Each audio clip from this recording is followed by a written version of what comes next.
Kalau misalnya ada yang ingin teman-teman tanyakan, aku persilahkan dulu nih sebelum kita mulai untuk kelas sesi hari ini. Kalau misalnya nggak apa-apa, kita lanjut kelas aja. Dan izin mengingatkan juga, seluruh paket tryout itu kita udah kirimkan melalui email ya.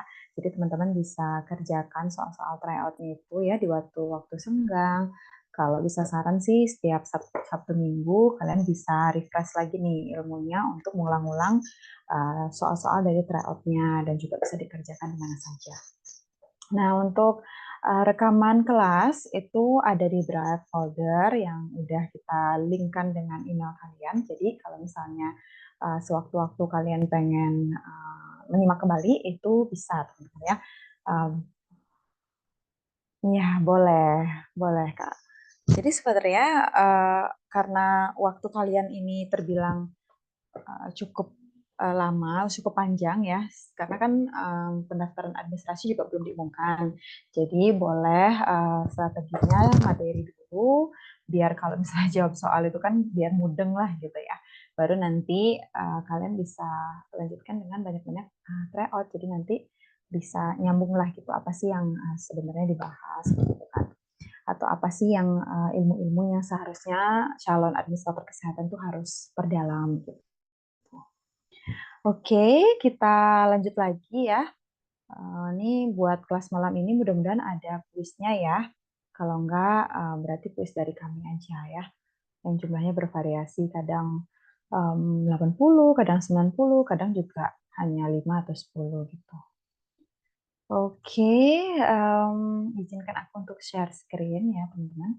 Sebelum aku mulai, izin konfirmasi apakah slide-nya sudah terlihat dan suara aku udah terdengar dengan jelas.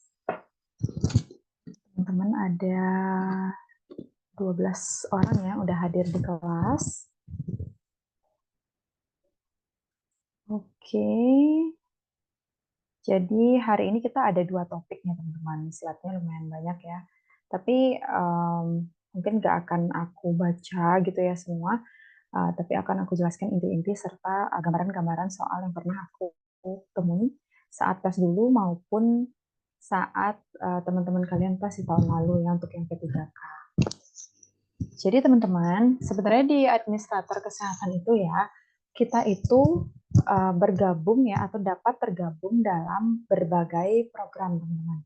Nah kalau misalnya kalian udah pegang modulnya Adminkes ya, yang nomor 42 itu kayak modul jabatan fungsional kita, nomor 42 tahun 2000 itu ada beberapa deskripsi kegiatan-kegiatan ya seperti yang kita pelajari di topik mengenai jabatan fungsional dan angka kredit. Itu kan banyak banget ya aktivitas atau pekerjaan yang bisa dikerjakan oleh seorang admikas. Nah, jadi sebenarnya dalam skop yang lebih kecil lagi, maksudnya gambaran umumnya begitu ya, sebelum didetailkan itu ada 8 program kesehatan di mana seorang administrator kesehatan itu bisa terlibat, teman-teman. Jadi makanya ya teman-teman, kadang di soal-soal kalian itu muncul juga soal-soal di teman-teman yang mencari formasi promkes misalnya, ya atau kadang EPID juga teman-teman. Jadi satu dua soal itu pasti ada terkait limbah atau lingkungan gitu ya, karena bersinggungan dengan program-program tersebut. Jadi di program pelayanan kita sebagai adminkes ya, memberikan pelayanan administrasi, itu kita tergabung dalam program Promkes dan pemberdayaan masyarakat. Kalau sekarang itu dikenal dengan promosi kesehatan dan ilmu perilaku, teman-teman. Jadi kalau misalnya program Promkes sekarang modul mereka udah berubah, teman-teman. Jadi Promkes dan ilmu perilaku. Kalau dulu kan promosi kesehatan dan pemberdayaan masyarakat. Kemudian ada lingkungan sehat, ada upaya kesehatan masyarakat, kemudian upaya kesehatan perorangan, pencegahan dan pemberantasan penyakit, perbaikan gizi. gizi, sumber daya kesehatan, dan juga obat dan perbekalan kesehatan. Nah, kalau misalnya kalian bingung nih sebenarnya apa sih jenis programnya, jadi seperti yang aku jelaskan di kelas-kelas sebelumnya ya, jadi kadang Adminkes juga bisa ditempatkan di bagian pendidikan dan pelatihan di suatu instansi atau diklat, teman-teman. Gitu. Makanya kalau misalnya kalian berproses selama beberapa hari kita kelas ya, teman-teman, pasti kalian merasa kalau misalnya skop Adminkes itu, oh ada yang bahas tentang Promkes, ya karena kemarin kita belajar wewenang, ya, kemudian kita belajar tentang kebijakan, tentang limbah, bahan pangan, tentang puskesmas nanti ya, minggu depan kita belajar tentang puskesmas, kemudian tentang penyakit juga sedikit, tentang gizi, tentang farmasi atau obat-obatan, tentang sumber daya kesehatan, gitu. Karena sesungguhnya seorang Adminkes itu bisa ditempatkan memberikan pelayanan administrasi bersinggungan dengan program ini, teman-teman. Jadi ada 8 program yang menjadi bagian dari pelayanan keadministrasian kita. Nah, jadi mudah-mudahan udah tergambar nih setelah kita belajar beberapa sesi kelas dan bisa menjawab pertanyaan kalian di awal sesi dulu ya. Waktu awal-awal kita mengenal Adminkes dari dasar-dasar itu pasti kalian berpikir, aduh kenapa kita Adminkes harus belajar tentang farmasi, kenapa kita belajar tentang misalnya apa namanya limbah, kemudian tiba-tiba belajar tentang alat kesehatan kayak gitu-gitu. Jadi memang kita tuh termasuk di dalamnya, teman-teman, pendukung program untuk urusan keadministrasiannya gitu. Jadi nggak ada kata lagi kalau misalnya, aduh skop Adminkes luas banget gitu. Nah, walaupun luas, tidak terlalu mendalam, teman-teman. Nah, jadi di sini kita akan bahas satu persatu, teman-teman. Kalau misalnya model-model soal dari CPNS dulu ya, dari yang pengalaman aku dulu, agak berbeda nih teman-teman. Di scope ini dengan teman-teman yang P3K ya. Kalau misalnya teman-teman yang P3K, dari FR yang terbaru tahun lalu, itu cukup banyak teman-teman di penalaran, tapi bersinggungan dengan pelayanan dan juga pengorganisasian di topik yang kita bahas malam hari ini. Nah, jadi kalau misalnya di CPNS itu harus dikuatin lagi untuk hafalannya teman-teman ya, karena memang sasaran dari program jalur CPNS kan untuk fresh graduate ya teman-teman. Jadi kita kalau udah memutuskan untuk di jalur CPNS berarti kan harus bersaing nih sama yang fresh graduate, sehingga tipe-tipe soalnya itu akan banyak hafalan teman-teman. Dibandingkan dengan teman-teman yang P3K itu lebih banyak pemahaman atau penalarannya ya, soal-soal studi kasus. Sehingga nanti strategi belajarnya juga harus berbeda. Kalau kalian misalnya mau cari Adminkes melalui jalur CPNS, kalian harus lebih kuatkan di mengingat-ingat nih kira-kira kalau misalnya program promosi kesehatan itu apa aja sasaran mereka gitu. Sasaran dari program prioritas kita secara nasional itu seperti apa gitu. Nah, tapi kalau teman-teman yang biddingnya itu lewat P3K, itu akan lebih banyak ya nantinya di sini. Jadi ini akan kita bahas nanti lebih banyak untuk yang P3K karena memang ketika kita melaksanakan suatu program peranan kita itu di mana. Jadi Adminkes itu perannya seperti apa ketika ada program seperti promosi kesehatan di masyarakat gitu. Kalau tipe-tipe soalnya seperti apa nanti akan aku jelaskan. Jadi kita back dulu. Nah, jadi bisa kalian kondisikan nanti, oh kalau aku jalur CPNS berarti aku harus kuatkan di hafalan. Kalau misalnya aku P3K berarti ya pemahaman, kemudian implementasinya di lapangan seperti apa. Nah, tapi tidak menutup kemungkinan ya teman-teman. Tahun ini bisa aja sama soal-soalnya terkait, tapi terkait ini aja ya teman-teman dari pengamatan aku dari tahun ke tahun di topik mengenai pelayanan kita, ya pelayanan keadministrasian dan juga pengorganisasian kita di bidang Adminkes itu memang cukup mendalam teman-teman. Gitu, ya. Mudah-mudahan bisa dikondisikan nanti untuk penyesuaian kalian dalam menyiapkan diri ya strategi belajarnya. Nah, jadi setiap program yang ada 8 itu ya teman-teman, itu pasti ada tujuan ya, tujuan dan sasarannya. Jadi kalau udah namanya Promkes kan berarti dia preventifnya teman-teman. Nah, kuncinya kalau misalnya nanti ada kegiatan-kegiatan yang tujuannya untuk mencegah suatu penyakit ya, menanggulangi penyakit secara primer gitu ya, itu pasti masuk ke program Promkes dan pemerintah pemberdayaan masyarakat, teman-teman. Nah, jadi pemberdayaan masyarakat ini juga ada skupnya lagi ya, teman-teman, yang harus kita pelajari. Nah, kemudian sasarannya itu apa? Nah, kalau misalnya di soal-soal, teman-teman ya, aku temui dulu, itu langsung benar-benar ini yang aku temui begitu di optionnya. Nah, tapi yang ditanya itu kecuali gitu, yang mana yang kan termasuk. Nah, di sini yang paling PR itu sih persenannya, teman-teman, persentase. Cuman jangan khawatir ya, biasanya kalau tipe-tipe soal yang aku temui, itu kebanyakan kalau yang kecuali pasti itu lain banget gitu dari core-nya. Kalau di sini kan core-nya program promosi. Kalau nanti di option kalian menemui pilihan yang udah nggak include dalam program promkes atau pencegahan, ya tinggal pilih yang itu aja gitu. Kalau misalnya strategi aku jawab dulu. Misalnya di sini ya, misalnya mereka menempatkan ini misalnya optionnya A, B, C, dan D sebagai sasaran dari promkes gitu. Nah, kalau misalkan lihat, misalnya yang option A gitu ya, terwujudnya komitmen semua unsur stakeholders di semua tingkat akan pentingnya promkes. Nah, pasti ini udah termasuk di dalamnya. Kemudian terselenggaranya promkes berskala nasional dalam rangka pemberdayaan masyarakat untuk pengembangan misalnya ya, ini contoh aja misalnya PHBS. Karena kan PHBS itu sangat dekat ya dengan kegiatan promosi dan prevention. Kemudian meningkatnya persentase rumah tangga ya yang berperilaku hidup bersih dan sehat. Kemudian persentasenya itu ya menjadi 60%, itu artinya targetnya 60%. Nanti ada lagi nih misalnya option A yang artinya lebih ke kuratif gitu misalnya atau rehabilitatif gitu. Berarti kan udah tidak termasuk ya dalam scope program Promkes. Kayak gitu sih strategi aku dulu jawabnya. Jadi cari yang sekiranya kayak ini nggak bukan dari bagian dari program Promkes gitu misalnya. Ya. Jadi pengenalan karena dari sebagian besar dari 8 program itu seperti ini modelannya, teman-teman. Nah, kalau kebijakan-kebijakan di dalamnya, nah itu tidak jauh-jauh dari kegiatan promosi dan prevensi ya, serta pengabdian kita ya, pengabdian kita untuk memberdayakan masyarakat. Makanya kalau misalnya kalian lihat, ini adalah beberapa kebijakan pelaksanaan program. Nah, ini adalah hanya contohnya saja, teman-teman. Jadi dulu waktu aku ikut pelatihan jabatan fungsional, kita dijelasin tentang contoh-contoh kebijakan pelaksanaan program. Tetapi ketika kita ada di lapangan gitu ya, kita ingin melakukan atau menyelesaikan suatu permasalahan melalui kebijakan.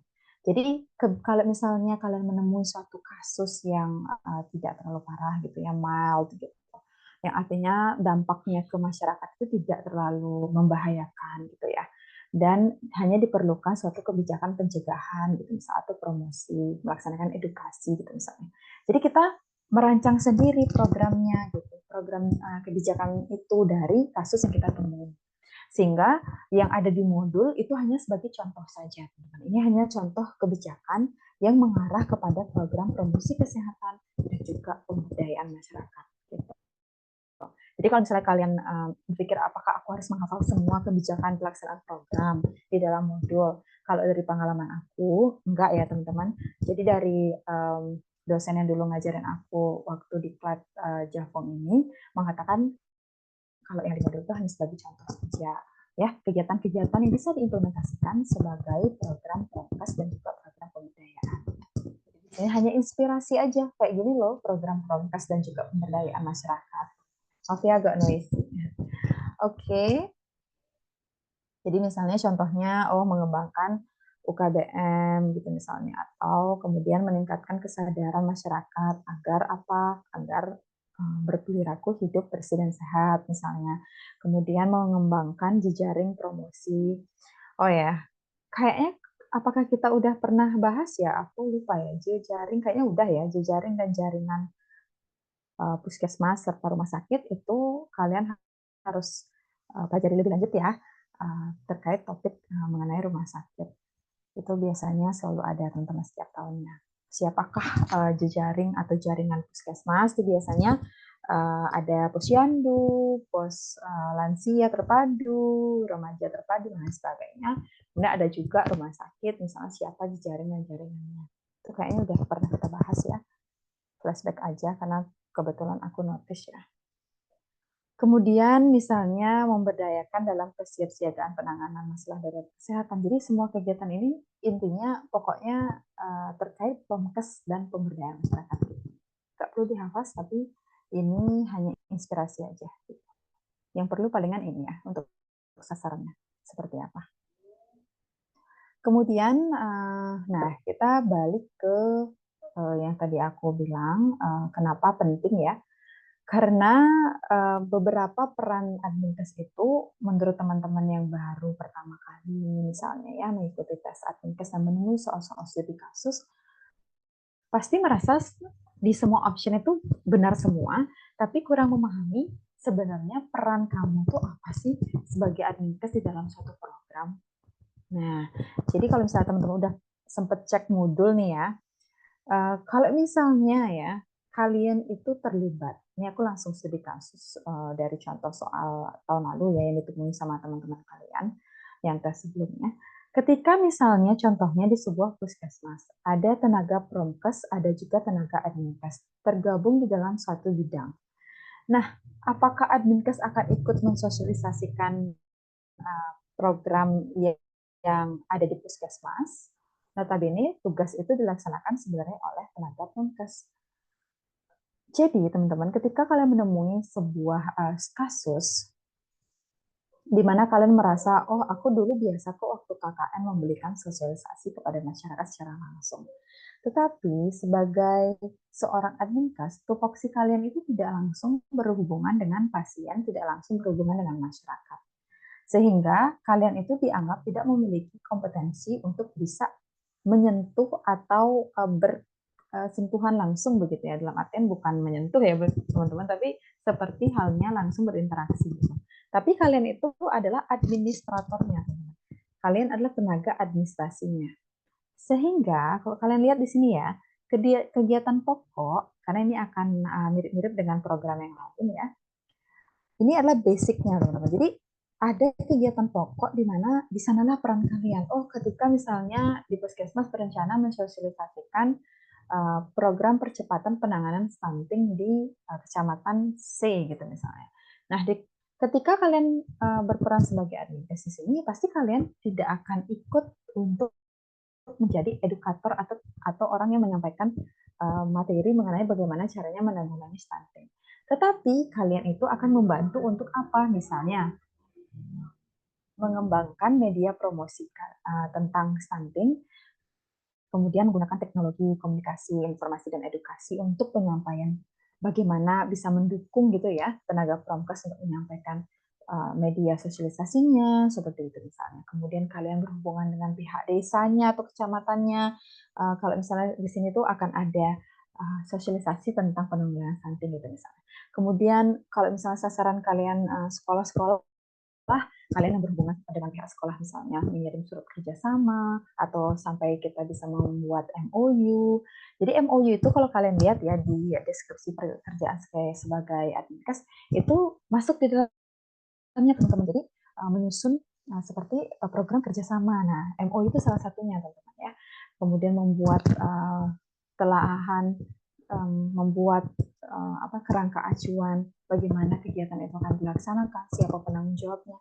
Jadi kalianlah IO-nya gitu ya teman-teman. Jadi sejenis merancang bagaimana program itu harus dilaksanakan sehingga nanti ketika programnya udah jalan ya teman-teman, idealnya seorang adminkes lah yang mengukur apakah program ini itu sudah terlaksana sesuai dengan apa yang udah dirancang. Nah makanya di sini ya teman-teman, tugas kalian nih di dalam pelayanan administrasi ya untuk kegiatan prokes itu merancang kerangka acuan ya. Misalnya tadi kerangka acuan untuk melaksanakan program penanggulangan stunting di kecamatan C gitu misalnya.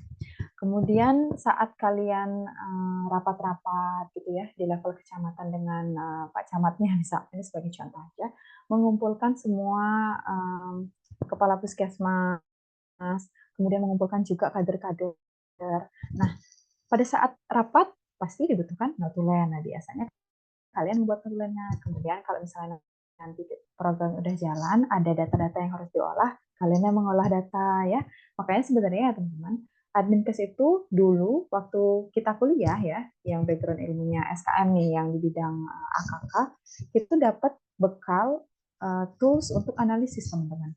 SPSS, NTIFO untuk kualitatif, Stata untuk kuantitatif, dan juga SPSS. Jadi sangat dekat ya, jadi wajar aja kita mengambil peran mengolah data. Kemudian menyusun laporan akhir kegiatan. Kita juga ya. Jadi kalian tidak terlibat dalam urusan penyiapan materi gitu, nggak usah teman-teman. Kemudian misalnya menyampaikan sosialisasi atau edukasinya itu nggak perlu. Sehingga nantinya kalau misalnya ditanya peran administratif itu apa, pilihlah yang paling administratif. Jangan-jangan kalau misalnya kalian udah menemui option di mana itu udah langsung terlibat dengan pasien, misalnya kemarin ada pilihan membantu Nancy gitu, apa tensinya, kalian nggak tahu, maksudnya kalau misalnya kita memang backgroundnya bidan atau perawat gitu ya misalnya, atau dokter, kemudian memilih formasi adminkes, kemudian jadi adminkes di sana dan kalian diberikan tugas tambahan, itu bukan tugas utama kalian teman-teman, tapi memang kebutuhan organisasi akan tenaga medis gitu misalnya, atau para medis di sana. Jadi itu tidak masuk ke dalam tupoksi kalian sebagai adminkes kayak gitu. Jangan sampai terkecoh ya. Walaupun adminkes ini bisa dibuka untuk formasi tenaga kesehatan lainnya ya, ataupun tenaga medis bisa juga daftar di formasi ini, dan nanti kalian bekerja itu sebenarnya secara administratif kepegawaian kalian itu terdaftar sebagai fungsional atau P3K, entah itu CPNS atau P3K sebagai adminkes. Sehingga kalau misalnya kalian punya kemampuan untuk Nancy misalnya kayak gitu ya, sesimpel itu berarti kalian tidak sedang menjadi adminkes teman-teman. Tetapi kalian itu sedang mendapatkan tugas tambahan ya berdasarkan kebutuhan organisasi gitu. Jadi kalau misalnya kemarin ada batch yang kemarin bertanya, saya kan backgroundnya bidan Kak. Nah sekarang saya tuh udah kerja di admin gas. Nah kebetulan saya juga ditugaskan untuk menjadi menemani begitu ya tim vaksinasi di puskesmas. Itu apakah saya bisa masukkan ke dalam SKP saya? Nah seperti itu kan ditanya. Nah SKP itu seperti standar untuk penilaian kinerja teman-teman. Jadi kalau misalnya kalian nanti menemui soal-soal saat ujian tes ASN itu dan menyebutkan kalian melakukan pekerjaan-pekerjaan di luar keadministrasian, itu udah dipastikan bukan tupoksi adminkes teman-teman. Ya, jangan sampai terkecoh. Ini sekedar sharing aja dari kasus-kasus studi kasus soal-soal adminkes yang tahun sebelumnya. Nah, itu program Promkes. Nah, selanjutnya sama seperti itu teman-teman. Jadi dari ke-8 program itu ya teman-teman, itu sama-sama memiliki tujuan, sasaran, kemudian ada kebijakan pelaksanaan seperti apa ya, seperti contohnya, kemudian peran kalian apa. Nah, tadi ya teman-teman, ini aku langsung aja ya.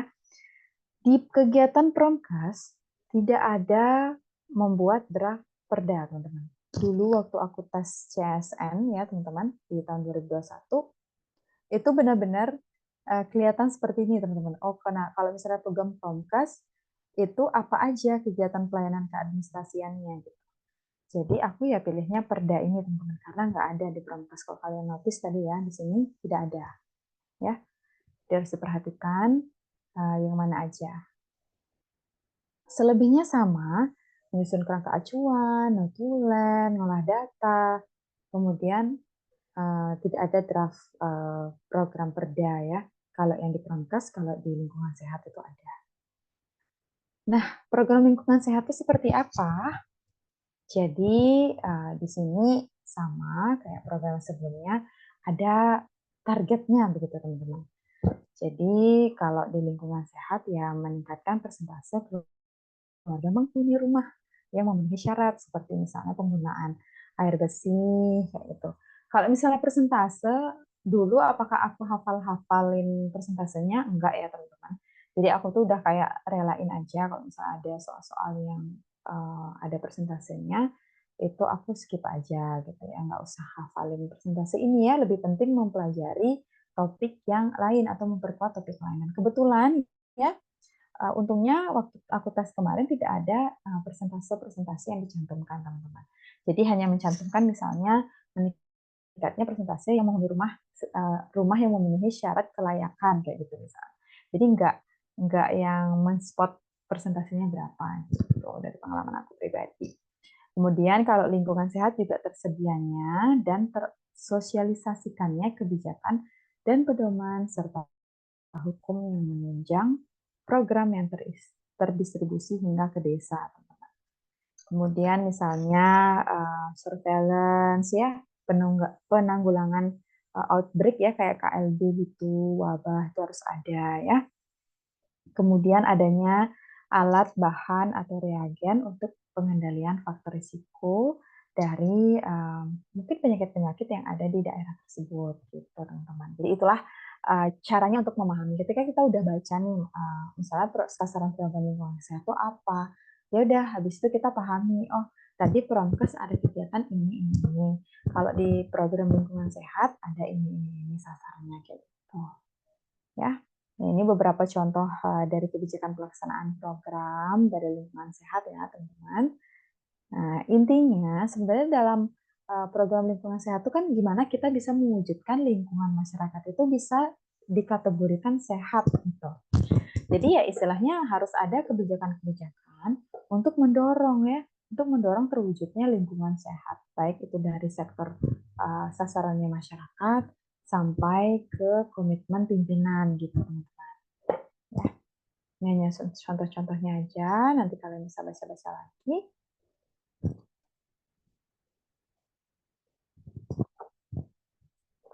Nah, apa aja kegiatan pokoknya? Nah, teman-teman kalau misalnya kalian lihat ya, seperti misalnya penyediaan sarana air bersih gitu misalnya. Kemudian memelihara dan mengawasi kualitas lingkungan. Nah, biasanya kualitas lingkungan itu seperti apa gitu kan? Misalnya untuk mencegah demam berdarah sebaiknya menghindari apa alat alat-alat atau misalnya wadah gitu yang bisa menampung air sebagai tempat perkembangbiakan jentik nyamuk gitu misalnya salah satu bentuk apa cara kita menjaga lingkungan supaya tetap berkualitas dalam skup sehat lah gitu teman-teman. Kemudian tidak ada pencemaran lingkungan gitu ya, jadi terkendali lah gitu. Kalau dulu aku dapat kasusnya itu open defecation teman-teman. Jadi di mana di salah satu wilayah di Indonesia dijelaskan masih tingginya apa orang Indonesia yang artinya menggunakan sungai untuk kegiatan domestiknya, mulai dari mencuci piring, mencuci baju, kemudian untuk mandi dan buang air kayak gitu teman-teman. Masih ada ya. Dan itu aku temui kasusnya di soal yang kemarin aku ikuti ya Tasya. Nah itu nanti akan ada nih strategi kalian sebagai adminkes itu apa yang bisa kalian lakukan. Nah kayak gitu-gitu teman-teman soal-soal kalau misalnya terkait program lingkungan sehat. Jadi aku udah langsung spot nih, oh langsung bisa pilih yang mana yang kiranya adminkes banget gitu. Jadi pasti aku yakin kalau kalian udah memahami ya peran kalian. Kemarin kita udah belajar ya tugas utama adminkes apa, tugas penunjangnya apa. Sehingga kalau misalnya udah jauh dari itu ya kalian nggak responsibel untuk mengerjakannya gitu. Jadi harus terkait keadministrasian. Walaupun kalian merasa kayak aku mampu kok memberikan edukasi ke masyarakat, tapi masalahnya itu bukan tupoksi kalian gitu. Pada saat kuliah atau pada saat tes memang kita mempelajari semuanya, tapi ketika di lapangan ya kita harus bagi-bagi job gitu ya. Kalau ini oh ini ranahnya ini tenaga kesehatan yang ini, kalau kalian ranahnya yang mana, jadi harus bisa kalian bedakan. Oke, itu program lingkungan sehat seperti itu. Sama juga ya teman-teman di program upaya kesehatan masyarakat dan juga upaya kesehatan perseorangan itu juga sama. Ada sasaran, ada tujuan, ada kebijakan ya. Jadi kalau misalnya di upaya kesehatan masyarakat itu terkait program-program yang ada di puskesmas, teman-teman. Jadi misalnya program-program untuk meningkatkan cakupan persalinan ditolong oleh tenaga kesehatan. Jadi dulu kalau soal-soal yang aku temui itu kerjasama antara bidan desa dengan dukun beranak gitu isinya teman-teman. Jadi contoh kerjasama antara bidan dengan dukun beranak di daerah A misalnya kayak itu adalah suatu bentuk program upaya kesehatan yang mana gitu. Jadi aku waktu itu jawabnya langsung program upaya kesehatan masyarakat. Jadi kan karena di sini ada cakupan persalinan ditolong oleh tenaga kesehatan. Artinya di suatu wilayah dijelaskan dalam kasus itu terbiasa ditolong persalinannya oleh bidan beranak, maksudnya oleh dukun beranak gitu. Dan memang dari segi penggunaan alat-alatnya itu kan tidak steril, nah, dijelaskan seperti itu di soal teman-teman. Kemudian ditugaskanlah bidan untuk bisa meningkatkan cakupan persalinan yang ditolong oleh bidan desa tersebut. Tapi bidan desa ini memilih untuk bekerja sama dengan dukun ini, artinya bagi job lah gitu istilahnya. Keberhasilan dari capaian mereka itu mendukung upaya kesehatan yang mana, kayak gitu teman-teman. Seperti itu kira-kira gambaran-gambaran soal yang terjadi. Walaupun di sasaran kita itu dituntut juga untuk menghafal ya kira-kira apa aja sih yang menjadi sasaran program upaya kesehatan masyarakat. Tapi di soal-soal itu yang aku temui tidak plek-ketiplek seperti ini gitu. Kalau upaya kesehatan masyarakat sasarannya adalah gitu, nggak kayak gitu teman-teman. Nah, jadi gambarannya nih buat teman-teman yang belum pernah tes sebelumnya atau pertama kali mencoba untuk daftar di jalur Adminkes, jadi tipe-tipe soalnya itu adalah pemahaman kalian di lapangan seperti apa teman-teman. Ini keduanya sama ya, walaupun memang lebih banyak hafalan di CPNS, tetapi ada juga soal-soal penalaran atau studi kasus yang akan kalian temui gitu. Nah, seperti gambaran yang tadi aku sebutkan ya tentang soal yang sudah pernah aku temui, di sini mencakup yang ini teman-teman, poin yang ini. Jadi poin mengenai cakupan persalinan itu harus bisa meningkat gitu istilahnya. Ya, nggak harus kalian hafal kok persen-persenannya gitu teman-teman. Ya, kayak gitu. Kemudian ada gambaran, ini contohnya, contoh upaya kesehatan seperti apa. Nah, ini kegiatan pokoknya, teman-teman. Jadi, kalau misalnya kegiatan pokoknya, itu beberapa contoh kegiatan, begitu ya. Nah, di upaya kesehatan masyarakat juga nggak ada drafting kebijakan. Jadi, ini sama dengan program Promkes dan pemberdayaan masyarakat. Sebenarnya gampang mengingatnya ya, karena di sini ada kesehatan masyarakat atau upaya untuk mewujudkan kesehatan masyarakat, jadi ya mirip-mirip lah dengan pemberdayaan masyarakat. Jadi contoh kegiatan pokoknya, misalnya pelayanan kesehatan penduduk miskin di puskesmas, gitu misalnya, pelayanan kesehatan gratis, gitu misalnya. Jadi beberapa contoh-contoh yang memberikan dampak kepada masyarakat luas ya, itu udah pasti program upaya kesehatan masyarakat, teman-teman. Jadi misalnya pelayanan KB gratis, gitu misalnya, kemudian pengobatan gratis, itu juga termasuk dalam UK, upaya kesehatan masyarakat UKM, teman-teman. Oke, kalau perseorangan itu skupnya lebih kecil ya. Biasanya ini ada di level rumah sakit biasanya teman-teman. Kalau UKM itu kan levelnya puskesmas. Kalau perorangan udah masuknya kuratif ya. Nah, jadi ini skupnya puskesmas teman-teman. Kalau masyarakat, kalau misalnya perorangan rumah sakit. Nah, ini berapa kebijakannya ya. Dan ini kegiatan pokoknya. Sebenarnya nggak jauh-jauh dari rumah sakit ya, karena kalau perorangan kan levelnya udah di atas ya, udah nggak primer lagi ya, udah ke sektor atau ke skup kuratif dan juga rehabilitatif. Nah, jadi di sini kalau perorangan itu ada membuat draft peraturan daerah atau perda. Berarti ini sama dengan lingkungan sehat ya. Jadi sama dengan lingkungan.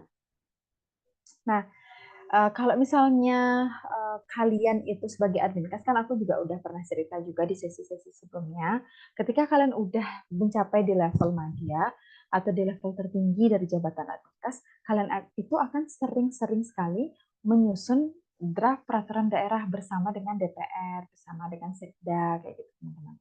Jadi makanya di sini tercantum salah satunya ya membuat perda, gitu, membuat peraturan daerah di bidang kesehatan gitu. Ya, oh, di sini skopnya rumah sakit sekali teman-teman. Jadi nanti kalau misalkan kalian studi kasus ya dari pertanyaannya itu, kalau udah skopnya itu kuratif dan melibatkan rumah sakit, itu udah pasti upaya kesehatan perorangan gitu. Ya. Nah, kemudian lanjut ke program pencegahan dan pemberantasan penyakit. Nah, sebenarnya kalau kalian baca-baca program prioritas nasional kita itu kan sekarang banyak sekali penyakit-penyakit tidak menular nih yang lagi hype gitu ya di Indonesia, seperti misalnya diabetes, kemudian penyakit-penyakit kayak jantung, kanker itu lagi tinggi teman-teman, stunting kan.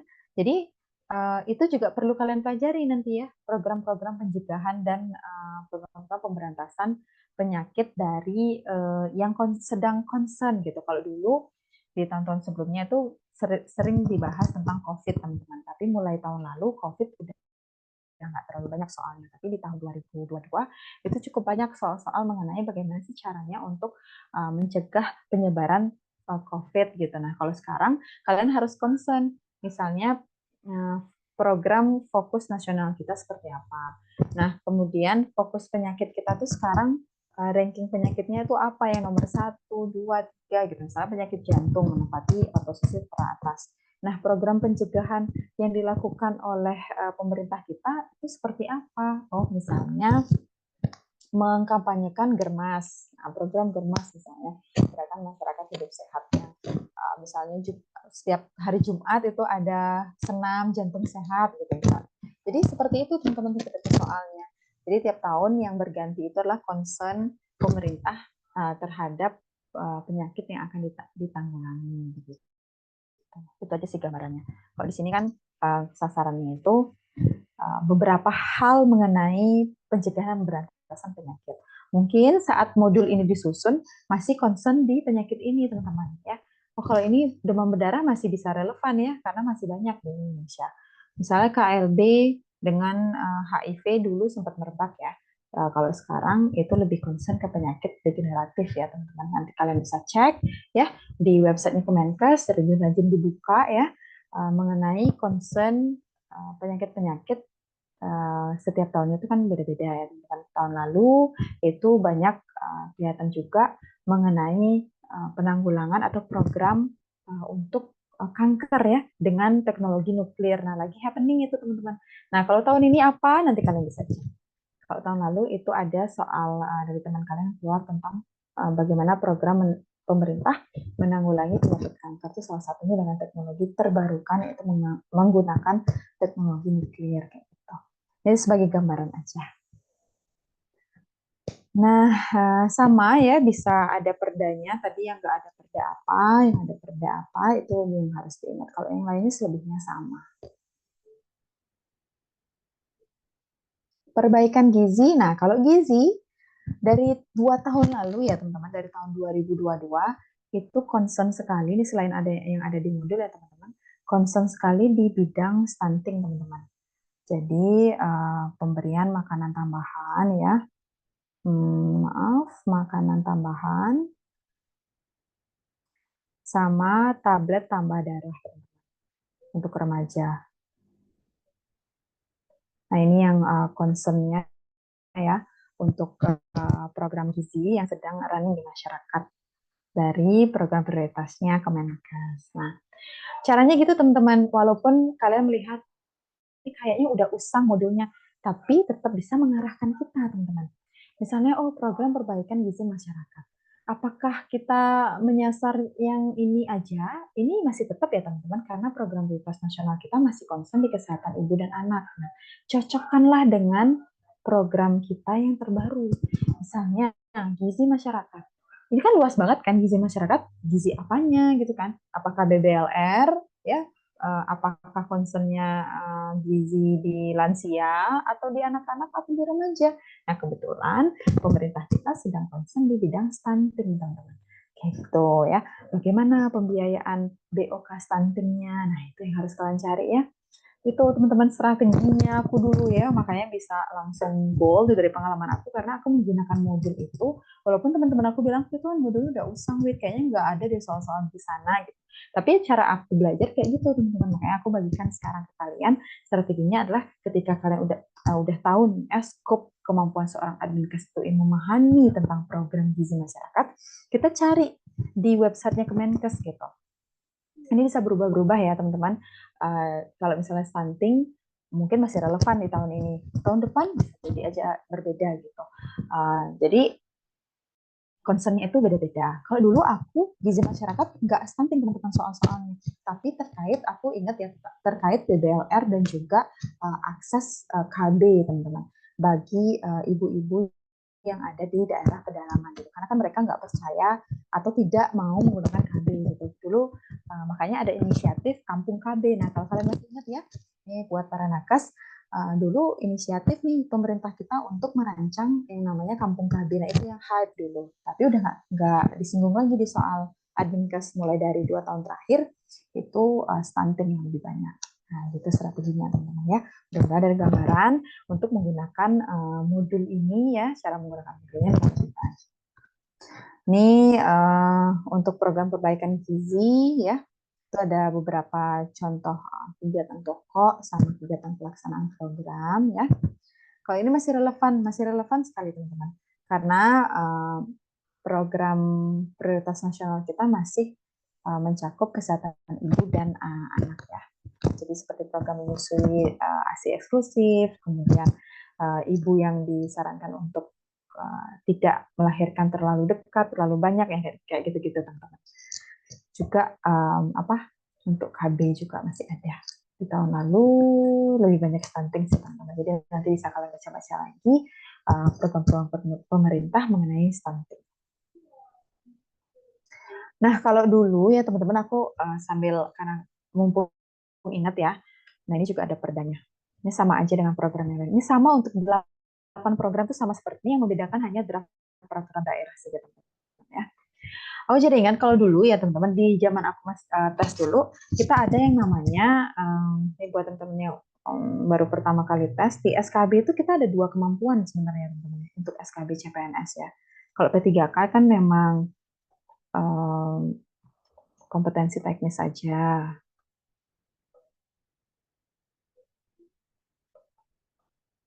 Jadi di SKB CPNS itu dulu ada kesehatan umum. Jadi dulu lebih berat aku belajarnya teman-teman. Kesehatan khusus karena kita mempelajari kesehatan umum teman-teman. Seperti apa misalnya ya, seperti vaksinasi, program PHBS dan lain sebagainya. Tapi sekarang itu mulai dari tahun 2022 itu hanya terfokus di kemampuan khusus aja, di mana ini sama dengan kemampuan teknisnya P3K teman-teman. Gitu. Karena kemarin ada yang nanya ya, Kak, apakah soal-soal tentang kesehatan umum tuh kelihatan ya gitu. Jadi ada yang nanya seperti ini, aku keburu mumpung ingat ya. Jadi kalau dulu ada teman-teman di saat aku tes 2021. Jadi soal-soal misalnya mengenai maksudnya cukup banyak lah soal-soal kesehatan umum. Kalau sekarang masih ada, tetapi persentasenya mungkin lebih sedikit gitu daripada aku dulu. Misalnya seperti pertanyaan imunisasi wajib itu tablet pil merah, pil biru yang kayak gitu-gitu kelihatan dulu teman-teman. Ya aku udah nggak terlalu ingat lagi ya tentang materi itu, tapi dulu aku menemui soal-soal seperti itu karena memang di kisi-kisi resminya tuh ada.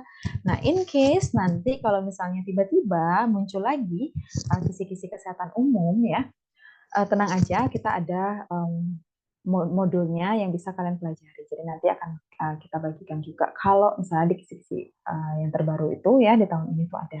Tapi dari tahun 2022 itu udah nggak ada teman-teman. Makanya modul kita fokuskan ke kesehatan, maksudnya kemampuan Adminkes khusus teman.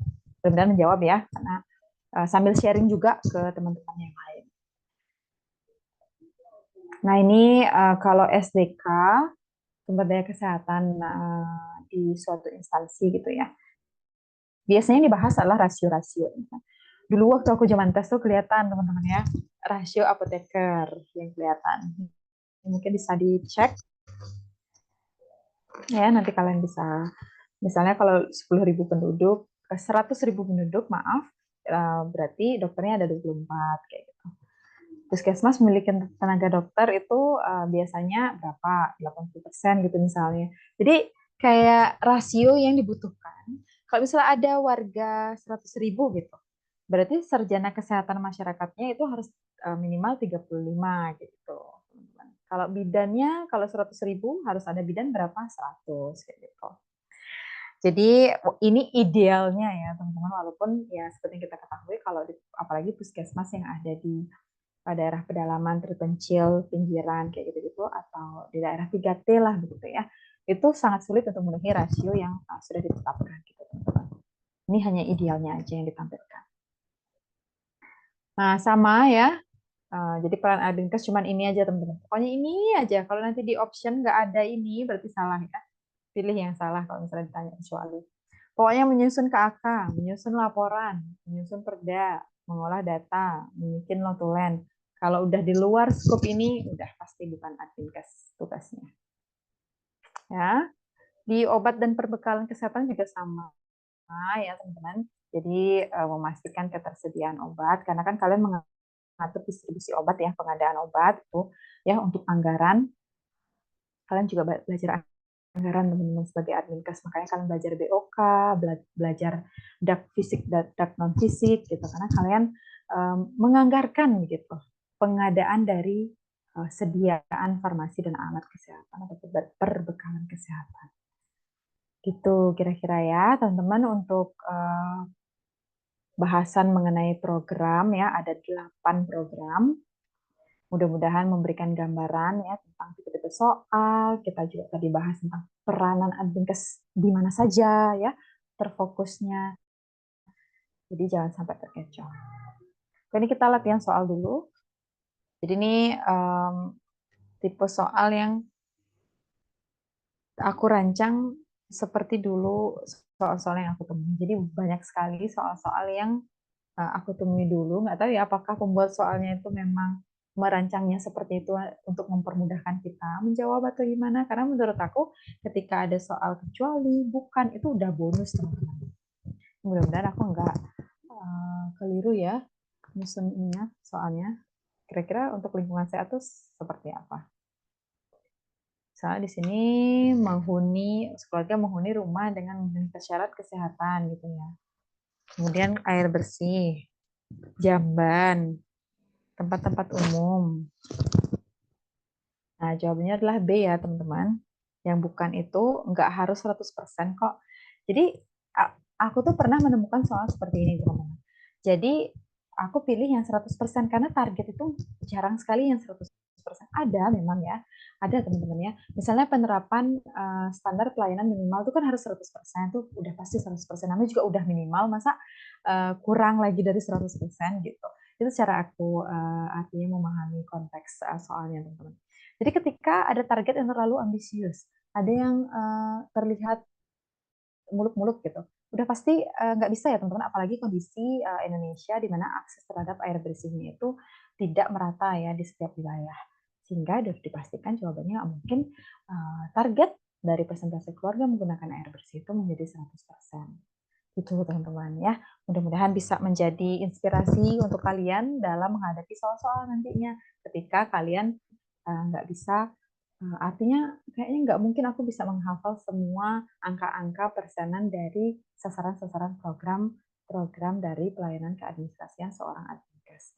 Nggak apa-apa, kita usahakan dan upayakan yang mana aja yang bisa, yang lainnya itu menyesuaikan aja gitu. Nggak harus perfect kok teman-teman ya. Oke, segitu dulu untuk yang program. Apakah ada yang teman-teman tanyakan? Kita break dulu semenit ya, 1 menit sebelum kita lanjut ke pengorganisasian. Harusnya topik hari ini nggak terlalu berat ya teman-teman, jadi mild ya, santai, kayak lebih banyak memang peranan pemahaman kita sebagai adminkes kayak gitu. Oke, apakah iya benar. Paling berat itu topik sediaan farmasi. Jadi kalau boleh saran ya, kalau dulu aku juga khusus sekali ya teman-teman, dulu aku 1 minggu belajar tentang sediaan farmasi dan obat serta alat kesehatan gitu. Sebagai adminkes ya teman-teman, kalian itu ingat ya, nggak boleh apa ya namanya, merasa rendah diri gitu. Maksudnya kayak aku mau melamar adminkes, terus belajarnya obat, kayaknya aku nggak bisa menghafalnya gitu. Nggak mungkin teman-teman ya, pasti bisa. Buktinya banyak teman-teman yang di tahun-tahun sebelumnya yang bisa lolos walaupun menemui banyak soal sedia farmasi. Termasuk aku teman-teman, walaupun aku tidak uh, berada di background seorang apoteker atau farmasi, aku bisa teman-teman jawabnya. Karena apa? Karena yang disinggung itu bukan technical mengenai obat-obatan gitu ya. Tetapi bagaimana kalian mengurus registrasinya, jenis registrasinya ada berapa, pemusnahannya, pengadaannya, distribusi obatnya. Jadi yang hal-hal terkait administratifnya. Jadi kalian harus dekat dan berupaya untuk membiasakan diri membaca regulasi, teman-teman ya. Jadi regulasi untuk distribusi obat gimana nih yang benar. Kemudian cara pembuatan obat yang benar itu seperti apa. Kemudian syarat-syarat yang harus dipenuhi bagi perusahaan yang akan melakukan registrasi obat seperti apa. Yang kayak gitu-gitu teman-teman, dan aku yakin kalian pasti bisa ya. Ini aku coba cek dulu di kolom chat. Jadi memang kalau kalian merasa, tapi dulu ada juga teman-teman aku, teman-teman yang merasa kayak, aduh aku senang banget kalau dapat soal-soal sedia informasi karena lebih mudah. Nah, tapi dia strugglingnya di topik yang lain gitu. Jadi tergantung ya. Tapi aku yakin kalau misalnya kalian tekun ya, harus berproses setiap harinya, pasti lebih siap kok teman-teman menghadapi tesnya.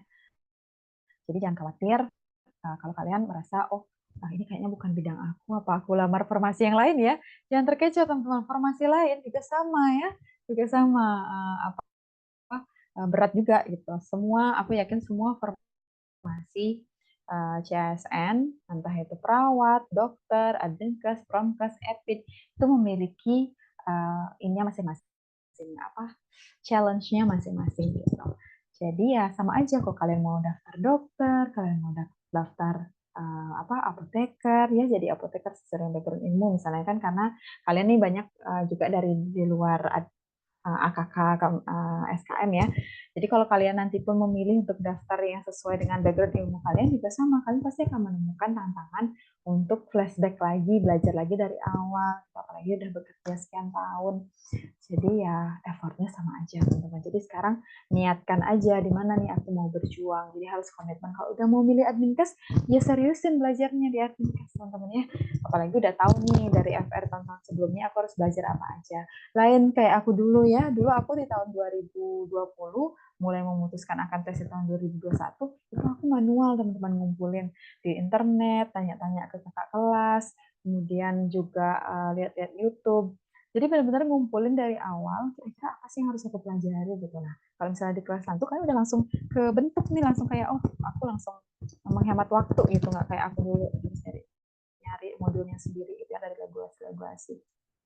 Sekarang udah bisa langsung terfokus, presisi, menghemat waktu, jadi bisa langsung tekun aja gitu ya teman-teman. Ya, oke, soalnya ada sediaan farmasi klinik, apotek, puskesmas, rumah sakit. Ya, benar. Tapi yang kelihatan di soal-soal itu hanya jadi mirip ya. Di apotek, puskesmas, rumah sakit tuh mirip aja, teman-teman gitu. Distribusinya seperti apa supaya aman obatnya gitu. Jadi nggak secara substantif yang aku temui soal-soalnya itu nggak yang berbeda banget gitu. Jadi pelajari satu aja. Kalau menurutku dulu modal aku belajar itu hanya di khusus puskesmas aja kalau dulu aku. Jadi kalau yang di rumah sakit sama apotek itu mirip-mirip, dan di puskesmas aja yang paling banyak ternyata kebetulan kelihatan waktu tes dulu. Karena aku belajar berdasarkan FR dulu, dapat FR-nya ternyata bagaimana tata laksana obat di puskesmas, aku langsung fokuskan belajar di regulasi mengenai puskesmas waktu itu. Jadi itu kuncinya. Udah tahu, oh aku udah tahu nih yang mana yang harus aku pelajari saat udah nerima FR dari teman-teman di grup, aku langsung bisa spot, oh yang mana nih harus aku fokuskan lagi belajarnya gitu. Karena udah tahu skop besarnya kan materinya, ketika udah dapat kisi-kisi kan udah mengerucut lebih kecil. Nah nanti kalau udah dapat FR udah langsung runcing lagi teman-teman apa ya yang harus kalian persiapkan gitu. Jadi udah tahu skop besarnya, jadi nggak lagi mengulang lah gitu. Cuman mempersempit skop, fokus belajar aja gitu. Hmm, bener ya. Dulu tentang undang-undang, dari pengalaman aku tes, kebetulan aku nggak dapet soal-soal yang benar-benar kayak ngafal undang-undang ini berapa. Tapi mungkin ini akan tantangan buat teman-teman yang TWK. yang akan ikut jalur CPNS untuk SKD-nya. Karena banyak pasal-pasal yang aku temui dulu, teman-teman. Jadi pasal-pasal tentang di Undang-Undang Dasar ya, pasal 28 tentang, ini aku masih ingat sekali teman-temannya dulu, aku banyak banget dapat soal TWK. Nah, selain kalian menghafal atau memahami Undang-Undang Kesehatan, yang di jalur CPNS ini harus belajar mengenai undang-undang kita, teman-teman ya. Undang-Undang 1945 tentang ya pasal-pasal misalnya hak kita ya, hak asasi manusia gitu. Pasal 28 tuh dulu paling banyak kelihatan. Kalau yang TWK ya, yang mau TWK nih harus di tenaganya untuk belajar harus lebih dimantapkan. Nah, banyak pasal-pasal juga kan yang harus dihafal gitu ya. Oke, ada lagi yang mau didiskusikan sebelum kita lanjut? Gak apa-apa ya, teman-teman. Memang kesannya kayak, aduh banyak banget, tapi kalian uh, tidak sendirian ya. Semua yang mau tes itu sama-sama menghadapi kondisi yang seperti kalian hadapi. Jadi kalian nggak sendirian, teman-teman. Sehingga sekarang yang membedakan kalian bagaimana kan gitu. Jadi usaha kalian ya dalam mempersiapkan diri, percayalah kalian ini udah jauh stepnya ya daripada teman-teman yang lain yang mungkin masih ragu, aduh aku daftar Advinkes atau misalnya ada teman aku dulu dokter ya di Kemenkes, aduh aku daftar formasi dokter apa Advinkes ya, aduh masih ragu, jadi dia belajarnya belakangan gitu, tapi akhirnya emang lulus sih karena yaitu bantuan dari FR-FR yang udah sambil juga belajar di kelas waktu itu. Jadi masih ragu, aduh kalau ragu itu bikin harus SKS ya. Kalau misalnya kalian udah final nih mau daftar Advinkes kan udah jauh-jauh hari nih belajarnya. Jadi alokasi belajar untuk kemampuan yang lain itu ada ya. Misalnya untuk yang CPNS belajar TKD ya, untuk TWK, TKP ya, TIU. Kalau misalnya untuk yang P3K bisa juga belajar kemampuan manajerial, sosiokultural, wawancara. Itu juga jangan lupa ya teman-teman, apalagi itu ada passing grade-nya ya. Kalau passing grade Advinkes kan nggak terlalu tinggi nih, 150-an kan. Kalau misalnya yang kemampuan lain, itu cukup tinggi ya, dengan jumlah soal yang nggak terlalu banyak. Walaupun kadang orang merasa, kayaknya aku belajar kemampuan yang lain nanti aja deh gitu. Padahal itu juga krusial ya, sama-sama penting gitu teman-teman. Oke, kalau nggak ada pertanyaan dan diskusi lagi, kita lanjut ya ke topik tentang pengorganisasian. Nah, di sini namanya juga pengorganisasian, jadi banyak yang akan kita bahas mengenai organisasi, teman-teman. Struktur organisasi. Di tempat aku kerja sekarang, ya teman-teman, hampir setiap 3 bulan atau setiap 6 bulan gitu, kita melakukan penyesuaian karena ada kedatangan pegawai baru, teman-teman. Kalau nanti kedepannya mungkin tidak sedinamis tahun-tahun ke belakang ya teman-teman, karena kan katanya penerimaan tenaga kontrak, tenaga honorer kayak gitu kan sudah tidak diperkenankan lagi. Tapi kalau kenyataannya yang kita hadapi di tahun-tahun sebelumnya, pembentukan struktur organisasi itu sifatnya dinamis. Jadi hampir setiap triwulan, 6 bulan, dan 1 tahun kita merevisi struktur organisasi karena adanya penambahan tenaga. Tidak hanya penambahan tenaga kontrak atau pelaksana gitu ya, tapi juga penambahan tenaga ahli gitu atau konsultan. Nah, kalau di tempat aku kerja sekarang, kita juga ada konsultan untuk bidang keuangan, kita juga ada dokter konsultan di rumah sakit. Jadi kita harus mengubah struktur organisasi bahwa kita ada konsultan loh. Gitu. Kita kemarin konsultannya ini, nah besok mungkin beda lagi gitu. Jadi dinamis sifatnya. Ada yang tiba-tiba pensiun gitu misalnya. Jadi tim kerjanya kan pasti berjumlah, jumlah orangnya itu kan berubah atau misalnya ada penambahan gitu. Atau misalnya dimutasi gitu internal, jadi pasti akan ada perubahan dan yang mengurus itu adalah salah satunya kalian teman-teman. Selain di bidang-bidang yang udah kita bahas sebelum-sebelumnya, kalian bisa aja ditempatin di bagian atau bidang perencanaan. Di bagian perencanaan itu mengurus struktur organisasi. Nah, inilah teman-teman. Jadi kalau misalnya kemarin kan kalau misalnya topik tentang kebijakan itu kan kita nggak ada live sesinya. Tapi itu sebenarnya nggak terlalu banyak ya teman-teman soal-soal mengenai kebijakan.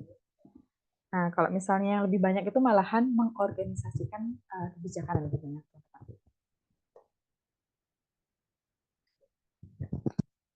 Nah, ini kan ada langkah-langkah untuk menyusun suatu kebijakan kan teman-teman. Nah, kita akan berfokus membahas di poin 3 ya. Jadi hal-hal terkait mengorganisir suatu kebijakan gitu intinya ya. Nah, kalau misalnya organisasi, nah ini yang kemarin kita pelajari basicnya dari si Bapak Terry itu ya, teman-teman. POAC ini harus diingat ya, teman-teman. Tapi dikembangkan lagi ya, bisa berkembang lagi. Misalnya menurut si ini harusnya komisi ya, Komisi Pendidikan Administrasi Kesehatan Amerika Serikat. Nah, itu membedakan fungsi administrasi itu ada 6 macam. Kalau menurut si Terry itu POAC aja. Kalau menurut si Komisi Pendidikan Administrasi Kesehatan Amerika Serikat itu ada planning, organizing, directing, controlling, kemudian ada coordinating, baru evaluation. Jadi beda-beda. Ini aku ambil slide PPT-nya dari pelatihan jabatan fungsional aku dulu, teman-teman. Jadi langsung dari Widya Iswaranya, aku tampilkan apa adanya kayak gini ke kalian. Biar kalian juga benar-benar dapat modul yang kita pelajari sebagai seorang adminkes gitu. Nah, kalau organisasi itu wadah ya, teman-teman. Jadi wadah, jadi secara legal lah gitu. Jadi ada orang yang bekerja sama di dalam.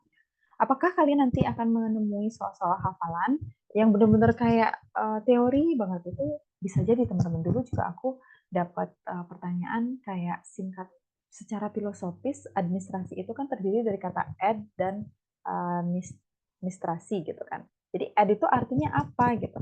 Jadi bisa jadi kalian besok akan menemui soal misalnya organisasi itu definisi dari apa gitu. Nah, jadi dari suatu wadah di dalam institusi atau kelompok itu secara formal gitu ya teman-teman. Jadi ada orang di dalamnya, orang itu bekerja sama untuk mencapai tujuan gitu. Jadi pertama itu kalau aku sih biasanya mengingatnya itu misalnya ada wadah, kemudian wadah ini ada orangnya, orang tersebut bekerja sama, kemudian setelah dia bekerja sama ada tujuan yang ingin dicapai. Makanya kalau misalnya kayak rumah sakit atau organisasi kan ada visi misi tuh. Nah, visi misi inilah yang disebut tujuan. Siapa yang mewujudkannya? Orang yang bekerja di dalamnya. Apa? Sorry. Apa yang disebut orang yang bekerja sama di dalam suatu wadah tertentu? Sorry ya, kayaknya ada salah pencet. Sorry ya. Oke, kemudian ya wadah inilah yang disebut sebagai organisasi. Ya. Nah, jadi pengorganisasian itu adalah salah satu ya bentuk dari fungsi administrasi. Nah, pengorganisasian itu ya teman-teman, di dalam program-program pembangunan kesehatan kita itu terdiri dari apa aja. Nah, dulu ya teman-teman, tahun lalu pun masih ada soal-soal tentang wewenang ya teman-teman. Nah, ini salah satu juga bagian dari pengorganisasian. Nah, jadi di sini teman-teman ya, pengorganisasian itu ada proses penyusunan pembagian pekerjaan, kemudian ada penentuan tugas, wewenang, dan tanggung jawab, kemudian juga ada tata hubungan kerja ya, siapa yang bertanggung jawab kepada tim A, siapa yang bertanggung jawab kepada tim B. Ya sama ya kalau di puskesmas, misalnya bidang umum siapa yang bertanggung jawab, atau di bagian lingkungan ya mengurusi lingkungan siapa yang bertanggung jawab, di bagian promkes siapa gitu. Jadi di sini mengorganisasikan suatu orang-orang di dalamnya gitu. Jadi ya berdasarkan syarat harus kompeten ya mengisi jabatan tertentu. Nah, di sini aku tampilkan juga perbedaan wewenang dan tanggung jawab. Nah, kalau wewenang ya teman-teman, itu lebih kepada hak seorang pejabat atau seseorang yang diwakilkan ya, mewakilkan pejabat untuk mengambil tindakan dalam rangka pelaksanaan tugas. Nah, kalau tanggung jawab yaitu kesanggupan seorang aparat, entah itu pejabat, entah itu staf, gitu, untuk menyelesaikan tugas yang dipercayakan kepadanya. Kalau misalnya kamu diinstruksikan untuk menganalisa survei, berarti kamu itu dipercaya untuk menyelesaikan tugas. Itu artinya tanggung jawab. Kalau wewenang itu adalah kalian tuh berhak untuk membuat keputusan. Jadi kalau udah dia berwenang berarti dia levelnya udah di atas tanggung jawab, teman-teman. Tidak hanya bertanggung jawab terhadap sesuatu, tapi juga berhak untuk mengambil keputusan. Gitu. Itu aja sih perbedaan yang mencolok dari wewenang dan tanggung jawab ya. Seteoritis itukah soal-soalnya? Ada, teman-teman ya. Nah, kemudian tadi kalau misalnya aku mention di awal, kan pengorganisasian itu bagian dari fungsi administrasi. Nah, fungsi administrasi itu ada apa aja? Sama ya, konsepnya POAC, masih sama sekali teman-teman. Cuman dibahasakan berbeda. Ini planning masih tetap sama bahasanya, organizing masih tetap sama. Actuating itu kan act ya. Act itu artinya action. Action sama dengan implementasi atau implementing atau pelaksanaan. Kemudian controlling. Controlling itu di dalamnya ada monitoring dan evaluasi. Sama dengan evaluation. Tapi yang mengungkapkan adalah ahli dari Indonesia ya, yang ini. Jadi kalau punyanya Terry itu kan orang luar, kemudian diterapkan di Indonesia dengan bahasa yang lebih sederhana gitu misalnya. Ya. Jadi ini yang perlu kalian cermati yang mana di dalam 4 macam fungsi administrasi, apa yang dilakukan di dalamnya. Jadi misalnya penyusunan anggaran itu termasuk dalam fungsi administrasi yang mana? Kan nggak mungkin evaluasi kan teman-teman. Pasti dia masuknya ke perencanaan. Kalau misalnya penyusunan staff, itu di mana? Oh, di organizing misalnya, atau pengorganisasian. Kemudian implementing atau pelaksanaan gitu. Di dalamnya itu termasuk apa aja gitu. Misalnya pengarahan, pengkoordinasian, bimbingan, penggerakan, dan juga pengawasan. Nah, kalau misalnya penilaian, biasanya penilaian ini ya teman-teman, itu ada monitoring dan evaluasi yang digunakan untuk menyusun laporan. Jadi ini hanya sekedar brief aja, karena tadi aku kan ada mention fungsi administrasi, tapi kan kita fokusnya ke pengorganisasian. Nah, peran organisasi itu seperti apa? Nah, setiap kebijakan yang dibuat ya teman-teman, itu untuk dilaksanakan ya, dan ditujukan kepada sasaran tertentu teman-teman, yang terkena dampak lah gitu. Jadi kita ingin mengatasi masalah yang ada di suatu wilayah misalnya. Jadi kan kita harus mengorganisasikan kebijakan nih untuk diterapkan di sana. Jadi biasanya tahapannya itu apa aja? Jadi pengorganisasian itu ya teman, itu ada penentuan jenis organisasi yang dibutuhkan. Kemudian pemilihan bentuk dan struktur organisasi ya yang paling efisien dan paling mewakili. Nah, selain itu harus ada penyusunan tugas, wewenang, tanggung jawabnya. Ini kalau misalnya di rumah sakit tempat aku bekerja atau di puskesmas ya, ini itu dalam bentuk SK biasanya, surat keputusan teman-teman ya. Sorry. Nah, jadi makanya kita harus menyusun di dalam SK itu bentuk dan strukturnya seperti apa, tugas dan wewenang dari masing-masing orang itu apa tanggung jawabnya gitu ya. Kemudian penentuan kebutuhan ya, apa aja nih yang harus kita siapkan gitu ya untuk mencapai visi kita atau misi kita teman-teman. Nah, di situ setelah kita susun SK-nya baru ya kita kerja yang akhirnya bisa kita laporkan hasilnya seperti apa. Ini hanya tahapan-tahapan yang normal sekali. Kita bisa tebak, oh kalau udah planning berarti apa aja yang dikerjakan. Kalau udah kita implementasi, apa aja yang kita lalui di dalamnya. Nah, ini yang waktu aku tes lebih banyak ini yang kelihatan teman-teman ya. Jadi jenis organisasi yang umumnya itu ada tim-timnya kan teman-teman. Nah, tim-tim inilah yang mungkin perlu perhatian khusus ya. Misalnya tim perumus kebijakan, tim pelaksana, tim pemantau, pengendali atau supervisi, sama tim pembina. Nah, keempat tim ini memiliki tugasnya masing-masing teman-teman di dalam organisasi ya. Jadi istilahnya di dalam organisasi itu nggak mungkin hanya ada tim perumus kebijakan aja. Kalau cuma merumuskan kebijakan, siapa yang melaksanakan? Kalau cuma ada perumus dan pelaksana, siapa yang memantau? Kalau cuma ada 3 ini, siapa yang mengerahkan mereka? Makanya harus ada pembina. Nah, keempat ini saling melengkapi. Nah, di sini ada beberapa contoh-contoh ya. Kira-kira kalau ini atau siapa itu disebut sebagai tim apa gitu misalnya. Jadi pada umumnya kan organisasi itu membentuk tim nih teman-teman di dalam organisasi. Nah misalnya tim perumus itu terdiri dari para pakar ya yang ahli atau expert di bidangnya misalnya. Kemudian tugasnya apa? Biasanya merumuskan draft kebijakan ya dalam bentuk naskah akademik misalnya. Sebagai contoh. Oke, kemudian kalau misalnya tim teknis ya teman-teman, itu biasanya disebut juga sebagai tim pelaksana. Biasanya itu terdiri dari siapa? Dari misalnya aparatur negara nih teman-teman ya. Kalau nanti udah jadi ASN, kalian masuk di dalam tim teknis ya. Tugasnya itu melaksanakan kebijakan ya, sesuai dengan tupoksi kalian. Kalau kemarin-kemarin kalian bingung nih, buat terutama buat teman-teman yang kayak aku dulu ya dari sektor swasta, nggak tahu tupoksi itu apa artinya. Tupoksi, OPD, RKPD, kayak gitu, istilah-istilah dalam pemerintahan. Jadi tupoksi itu tugas pokok dan fungsi. Artinya kalian tuh udah seharusnya mengerjakan itu. Itu namanya tupoksi. Kemudian tim pemantau itu biasanya siapa sih? Nah, yang paling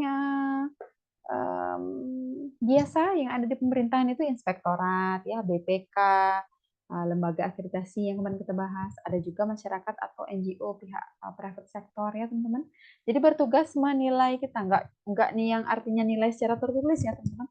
Tetapi biasanya kan OPD itu atau instansi pemerintah itu kan punya survei kepuasan masyarakat tuh teman-teman. Nah melalui survei itu bisa untuk menilai bagaimana artinya pelayanan yang diberikan gitu, memantau jalannya pelayanan gitu. Nah, selain ketiga tim itu ada juga tim pembina. Nah, biasanya dari unsur pimpinan instansi pelaksana kebijakan bertugas mengevaluasi dan memutuskan tindak lanjut kebijakan. Jadi, misalnya kalau puskesmas, pembinanya itu dinas kesehatan, kabupaten kota misalnya. Kalau rumah sakit, dinas kesehatan provinsi. Walaupun rumah sakit itu udah BLUD ya teman-teman, udah bisa menghasilkan duit sendiri gitu istilahnya, tetap harus dibina ya, karena udah SOTK-nya kayak gitu, udah struktur organisasinya tuh seperti itu. Nanti dinas kesehatan siapa yang membina? Kementerian Kesehatan gitu. Ya, seperti itu jenjangnya. Nah, kita tadi kan fokusnya bahas tentang bagaimana masing-masing tim ya, tugasnya seperti apa, contohnya seperti apa. Nah, kemudian prinsipnya itu seperti apa? Jadi sebenarnya ya teman-teman, kalau dari modul, setiap organisasi itu kan punya prinsip. Nah, prinsipnya itu ada yang profit, ada yang non-profit, ada yang social, ada yang artinya bisnis sektor, kayak gitu. Kita di pelayanan kesehatan, misalnya rumah sakit, puskesmas, walaupun kita bilang kita itu sosial untuk masyarakat, tapi kan tidak yang 100% sosial sebenarnya kita teman-teman.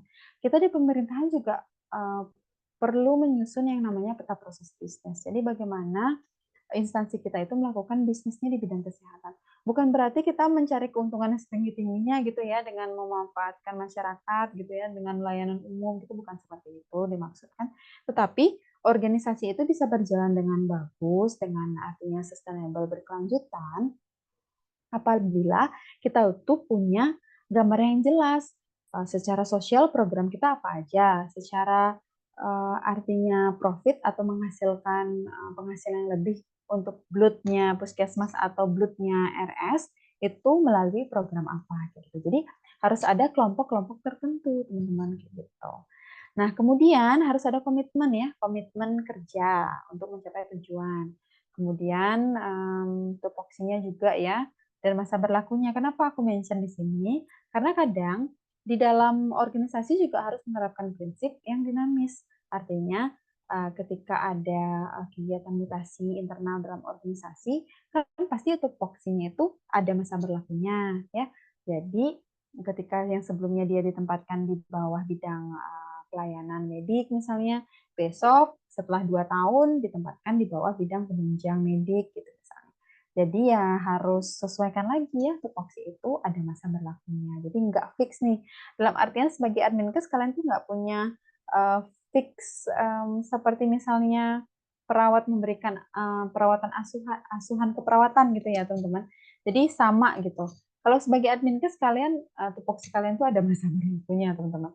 Kalau besok kalian ditempatkan bagian diklat, ngurus diklat selama 2 tahun. Terus dipindah lagi di bagian akreditasi rumah sakit, ngurus akreditasi. Bisa jadi setelah itu kalian dipindah lagi kayak gitu. Makanya di sini ada masa berlakunya. Dan kita fokus ke organisasi yang ada adminkesnya ya ini teman-teman. Nah kemudian satu komando ya dan satu arah serta ada aturan yang menjadi pegangan misalnya SK, ADART ini kayak kalian waktu mahasiswa ya ada pedoman juga. Nah kemudian pejabat fungsional adminkes pertama itu dituntut memiliki kemampuan apa aja sih? Nah jadi teman-teman ya seperti case aku sekarang aku sering sekali menyusun yang namanya surat keputusan direktur.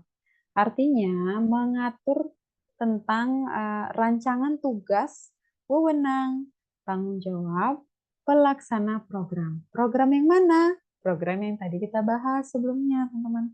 Program upaya kesehatan, Promkes, gizi, sumber daya, obat. Jadi itulah yang kita rancang ya.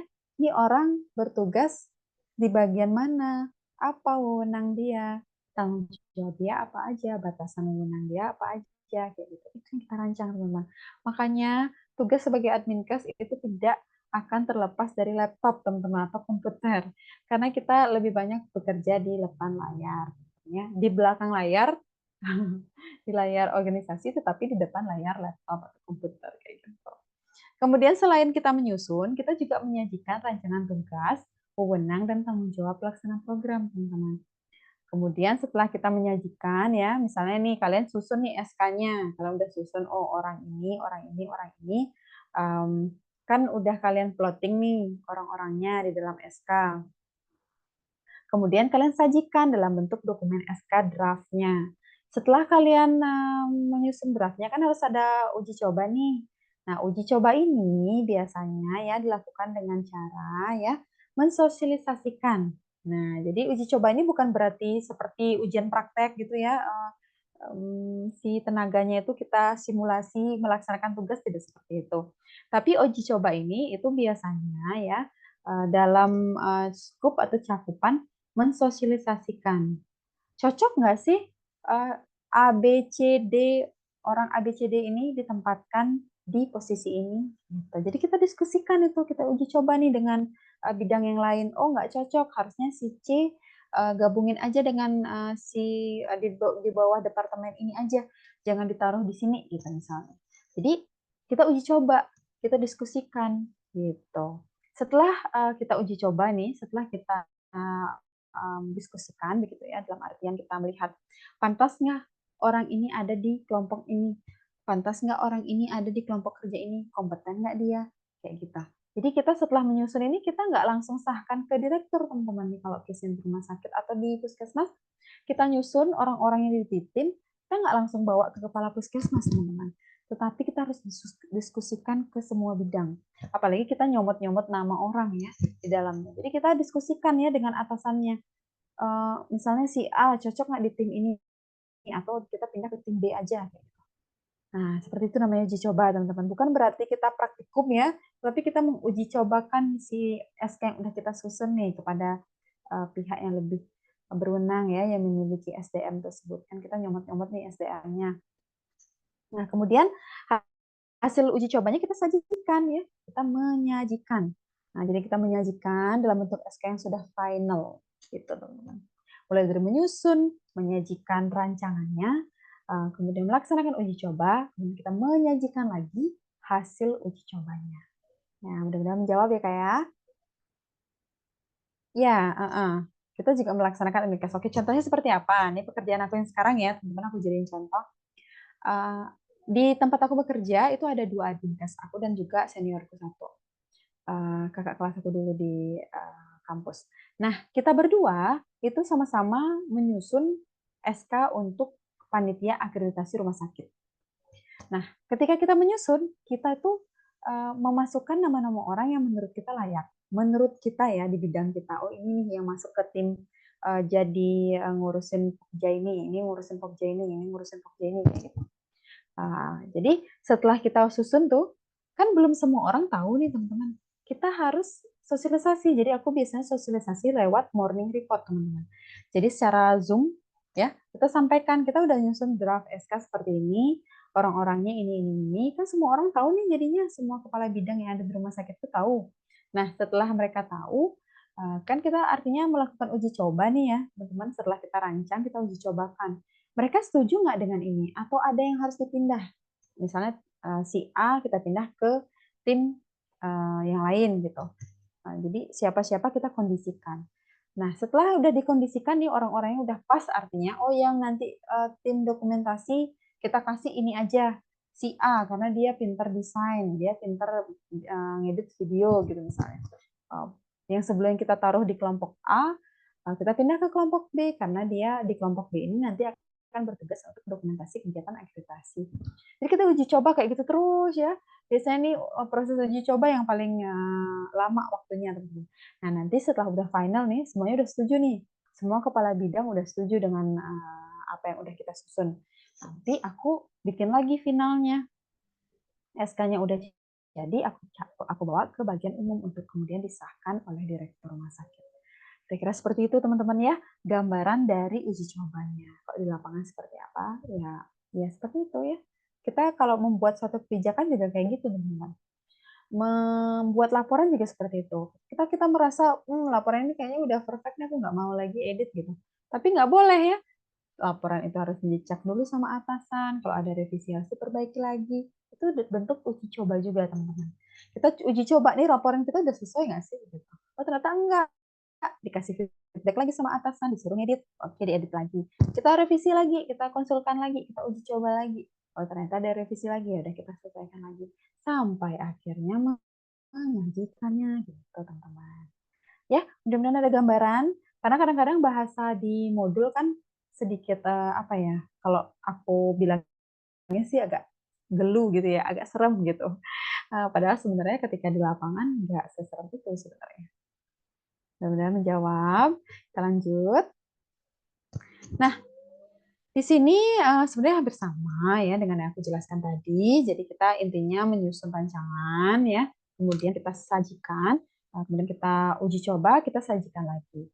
Ya, untuk program apa? Program-program yang udah aku jelaskan sebelumnya, teman-teman ya.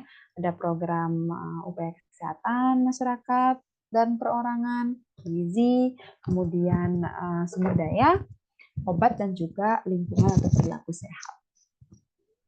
Oke, jadi kalau di sini misalnya ada yang namanya semua kegiatan di atas atau kegiatan aku jelaskan tersebut itu bagian dari penyusunan staff. Kenapa? Yang tadi aku jelaskan kan kita bikin SK nih teman-teman, bikin surat keputusan kan. Nah surat keputusan ini tuh isinya adalah tim teman-teman, tim atau orang-orang yang akan bekerja. Makanya namanya penyusunan staff atau staffing ya. Bagian dari apa? Bagian dari pengorganisasian. Karena kan ketika kita udah nyusun staff, kan kita juga harus nyusun nih setiap orang ada yang ada di SK ini atau surat keputusan ini, tugasnya ngapain? Tanggung jawabnya apa aja? Dia berwenang nggak mengambil keputusan? Itu yang harus kita deskripsikan, teman-teman. Nah, dalam mendeskripsikan tugas pokok dan fungsi yang ada di SK, kita sebagai adminkes, kasusnya aku ya teman-teman, case-nya aku yang aku kerjakan sehari-hari, aku harus konsultasi kepada yang punya staffnya itu. Misalnya aku masukin teman atau rekan kerja aku di SK ini yang berasal dari bidang keperawatan. Kan aku nggak ada di bidang perawatan nih teman-teman, aku kan di bagian penunjang. Jadi aku harus ngomong sama kabitnya, aku menempatkan rekan kerja ini di tim ini, nanti tugasnya ini gitu. Nah, cara kalian tahu tugasnya apa? Itu sesuaikan dengan fungsinya. Oh, dia sebagai tim IT, berarti nanti tugasnya apa? Membantu untuk menyediakan link Zoom, kemudian memastikan koneksi internet stabil. Itu siapa yang menyusun? Kita, teman-teman adminkes. Makanya harus rajin-rajin membaca peraturan, melihat di internet contohnya seperti apa, sehingga kita bisa menyusunnya, teman-teman. Apalagi ya, case-nya seperti teman aku yang saat ini bekerja di puskesmas, cuman ada satu adminkes, teman-teman.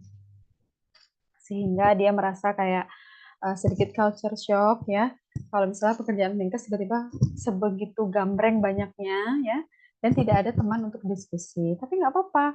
Seiring berjalannya waktu, pasti terbiasa. Kalau ada sesuatu pasti udah langsung latah cari di internet yang bakunya seperti apa. Langsung tanya ke rumah sakit lain, contohnya seperti apa. Jadi tenang aja. semuanya ada jalannya, walaupun nanti kalian sendirian jadi admin di OPD kalian ya. Aku aja cuma berdua teman-teman ya. Tapi ya setidaknya ada teman sharing. Nah, ini tadi udah kita bahas tentang perbedaan wewenang dan tanggung jawabnya. Aku mention lagi karena kemarin aku dapat soal seperti ini, teman-teman. Nah, kemudian ini bentuk dan struktur organisasi juga ini mudah aja ya, teman-teman. Karena ya kalau organisasi minimal sekali teman-teman ya, struktur organisasi itu harus ada apa? Ada ketua ya di dalam SK itu ya, teman-teman. Itu pertama ada ketua. Ini minimal banget. Ada sekretaris. Kemudian baru ada anggota. Anggota itu terdiri dari apa aja misalnya. Ini juga bisa dalam bentuk kelompok kerja ya. Nah, ini minimal sekali seperti ini format membuat SK, teman-teman. Baru nanti di lembar selanjutnya kalian tuliskan, aduh sorry, ini jadi buka. Ya, makanya aku salah pilih ini. Sebentar. Aku stop share dulu ya, teman-teman. Kayaknya tadi salah pencet. Aku share ulang. Oke. Nah, jadi biasanya ya teman-teman, di lembar selanjutnya itu, sorry kayaknya aku salah pencet. Oke, di lembar selanjutnya kita baru menuliskan wewenang dan tanggung jawab. Apa bedanya? Yang tadi kan kita udah bahas ya, kalau wewenang itu adalah dia bisa mengambil keputusan. Apa aja wewenangnya, apa aja tanggung jawabnya, itu kita deskripsikan di lembar yang kedua. Di lembar yang pertama itu susunan kepanitiaan lah gitu ya, artinya apa sederhananya gitu. Nah, ketua itu tugasnya apa aja? Ini teman-teman ya. Jadi sebenarnya secara teori itu ada, nanti disesuaikan lagi dengan kebutuhan organisasi. Kemudian ini ya, seperti ini teman-teman ya, kira-kira gambarannya yang sederhana. Nah, kemudian sekretaris, tugasnya apa aja ya. Jadi ini kira-kira teman-teman ya. Menyusun jadwal, membuat surat, menulis, ya banyaklah hal-hal yang terkait administrasi. Nah, biasanya kalian yang ditempatkan di sekretaris. Kalau ketuanya biasanya kepala bidang kalian, biasanya kalau di lapangan ya. Kemudian kalau anggota biasanya pelaksana. Kalau udah melaksanakan program, udah terjun ke lapangan itu pasti anggota. Nah, jadi ini sebenarnya kalau menurut aku soal bonus ya teman-teman, kalau misalnya dapat soal-soal seperti ini kayak aku dulu, kalau udah mengambil keputusan yang sentral udah pasti ketua, mengurus administrasi udah pasti sekretaris, kalau melaksanakan program itu udah pasti anggota, ya. Nah, ini beberapa kebijakan ya yang bisa dijadikan contoh teman-teman. Jadi beberapa kebijakan-kebijakan tentang pengorganisasian bidang SDMK ya, bidang sumber daya manusia kesehatan. Oke, ini kira-kira yang mana nih? Kita latihan soal sebelum kita kuis ya di Telegram.